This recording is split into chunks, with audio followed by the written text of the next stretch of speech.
Before we begin, I just want to lower expectations regarding the number of cat videos in my presentation, which is 0. And now I realize it's a terrible mistake, but I don't know, sitting down there I thought it was a good idea to make it. Let's jump into it. So this is in fact my second BAHFest. I did one last year, and mostly I've learned from it that I don't know the first thing about evolutionary theories. I should try something else. So I was really excited this year because, like Zach said, we have an open theme, and one of the prompts was to use science to solve one of humanity's biggest challenges. And I thought, yes, that's exactly what I'm going to do. And the only problem is I have no idea what humanity's greatest challenges are. My own personal greatest challenge is finding a pair of socks that match every morning. And I couldn't really fit that into any of the big categories. And I really had no ideas. And then I realized I'm coming to the Bay Area, to Silicon Valley.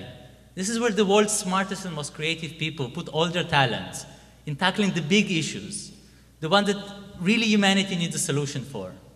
And what Silicon Valley has been really trying to solve unsuccessfully for the last 5 years is it's the delivery of food to people who are too lazy to leave their house to get the food that they need to eat. So the first 38 startups were not enough to solve it. You needed 39, and even the 39th didn't solve it because, you know, it seems funny at first, but this is still an unsolved problem in science. Because all we want from food delivery, you know, we want it to be hot, fresh, we want it to be relatively affordable, and we don't always get those things. And even when there is food delivery, it's not available everywhere. So, as you know, ladies and gentlemen, Google knows everything. And so I asked Google, hey Google, who knows everything, what sushi is there near South Dakota? And Google gave 2 results, which are China Buffet and Pizza Ranch, guaranteed to deliver an authentic Japanese experience. So, like, I know what you're saying. Like, you live in San Francisco, most of you. It doesn't seem like a pressing issue. And you're thinking, well, sushi is kind of a niche market. But definitely every place has at least Chinese or Mexican. And the answer is, well, that's true. Almost every town in the US has Chinese or Mexican. Not every town in the US has Chinese XOR Mexican. Some places in the US have places with vaguely racist sounding names like Dragon Loco and Chino Bandido.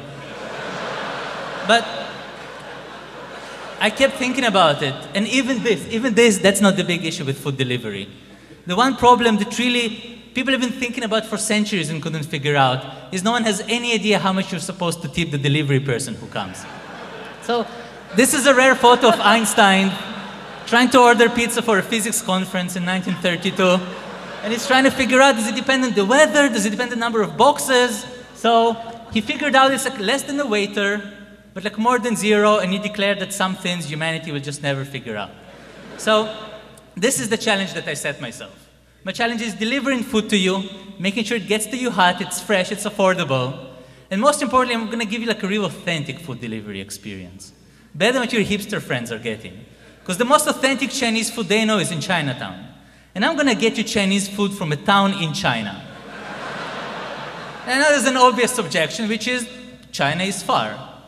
And, well, it's only far if you go like this. But we're not going to go like this, ladies and gentlemen. We're going to go straight down. We're going to dig a tunnel through the earth, straight into China. You throw the food in, the food's going to keep flying out of the food tunnel.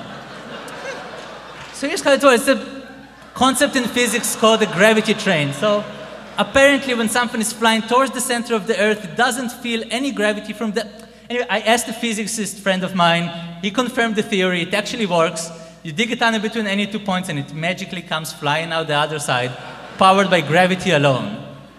Now, this has a lot of advantages. First of all, you know, like, the earth is pretty warm and toasty inside. You can dig a slightly longer tunnel, get your food nice and warm and fully cooked by the time it comes the other side. It's really great. And most of you are wondering, well, how long is this delivery going to take? And some of you aren't wondering because you just solved all those equations in your head.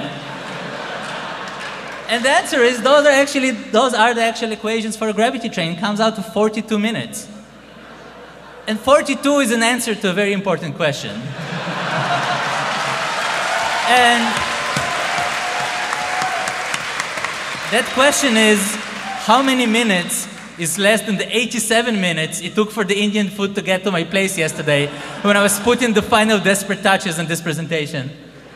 So it's going to be hot, it's going to be fast, it's going to be affordable. You know, all we need to do is solve a few simple engineering challenges. For example, I spent a lot of time thinking which material we need to build the tubes out of, because you know, every material has downside. Metal is a bit pricey, paper is kind of fragile, and if we're going to really violate the Earth by digging tubes through it, they probably at least should not be as ugly as plastic. So I kept thinking, okay, we need something that's cheap, it's abundant, we have a lot of it, enough to get here from China, something heat resistant to make it through the Earth.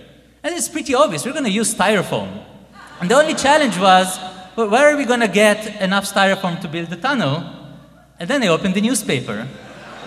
And this wonderful city has decided that we're not going to use styrofoam anymore for food packaging, leading to these great mountains of styrofoam. I just took this picture behind the venue and the parking lot here. So you can just take all this styrofoam we used for food packaging, just repurpose it for food delivery, and the problem is solved. Now, the only real issue with styrofoam is it's a pretty high friction material. Now, when you're throwing something, we want it to slide through without any friction. So I consulted some experts, and they've told me that the solution to this in the industry is known as loop the tube. All you need to use is some extreme condition wet ride, and just stick it right in, and it goes. This, by the way, this is bicycle lubricant. I don't know what's funny here, but so normally this is where I'll stop the presentation. But you know, we live in tough times. Science budgets are tightening. And people here can think in terms of venture capital, in terms of money. So the last question I'm going to address is how we're going to afford it. And some people ask me that, and I say, well, that's actually the wrong question. The better question is, how can we as Americans afford all the other stupid crap we waste our money on? So you probably don't know, but Americans spend more than $1 million a year on singing birthday cards. Not the entire birthday card industry, just the singing ones. They don't even always remember to edit the text in it. Americans spend $11.8 billion on bottled water, which comes out of your tap for $0. Americans spend $70 billion a year on lottery tickets, which immediately upon purchase magically turn into $40 billion of mathematical expected value lottery tickets. If that's not enough, Americans spend $300 billion on fast food delivery every year, going from skinny to fat, and then they spend another $60 billion on weight loss products, trying to reverse the process. So really, all we need to do is like cut a cent here, a percent there, save a bit of money. And I was thinking, well, if we're just a bit short, if we need like another idea for like, the few extra dollars it's going to cost us, who's going to help us? And then I turned to one of the leading political thinkers of our generation. And he had a proposal that, you know, we can actually get other countries to pay for our infrastructure projects. We're going to build a tunnel, we're going to make Mexico pay for it. And we're going to make them throw burritos in it and have the burritos come flying out the other side. Ladies and gentlemen, that's all we need for food delivery. Thank you.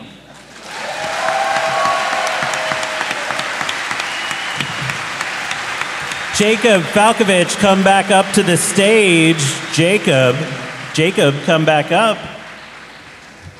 Jacob forgot that there's Q&A with the judges to follow. Any questions for Jacob? Forget. Yeah, I have a question for you. My understanding is that the fortune cookie and the fortune is a purely American invention, so you would not, in getting your food from China, you'd be missing an important element of the Chinese takeout experience. How would you address this? Well, that's actually a great question. The best thing about the tunnels going through the Earth is they can go completely two ways. So if you drop something from one side, it comes the other side. So you have the fortune cookie factory, which is probably somewhere around here. You throw the fortune inside, goes to China, they stick it in, throw it down, comes back the other side with the fortune inside. Back and forth, no problem. Thank you very much. Have you considered not delivering just fast food? If it's traveling through 42 minutes and it's pretty hot in the center of the Earth, I think, does that mean that you can transfer other foods, like maybe I want some braised short ribs delivered right to my face? Well, right to your face, do you need to like kind of time it perfectly and be waiting right outside the hole. But I think Yes, it of actually course. works well because, as you know, for ribs, the longer you barbecue them, the better.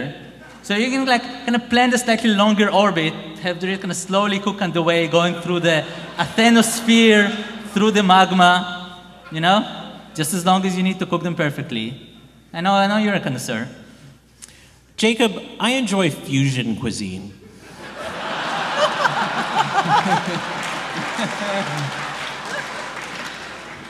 There's a question in there somewhere. Well, the answer to your question is tunnels where the food collides to each other, but honestly, I can give you the address to Chino Bandido where I found it. That will save you some trouble. Jacob, we know that many pizza places have a 30 minutes or your money back guarantee. Do you think that under this regime, it would make sense to change that guarantee or to alter the gravitational constant of the universe so that you can hit that 30-minute timeline? Well, I mean, big pizza is a pretty powerful lobby. I mean, if someone can change universal constants, they're going to be the ones to do it. Jacob Falkovich, everyone.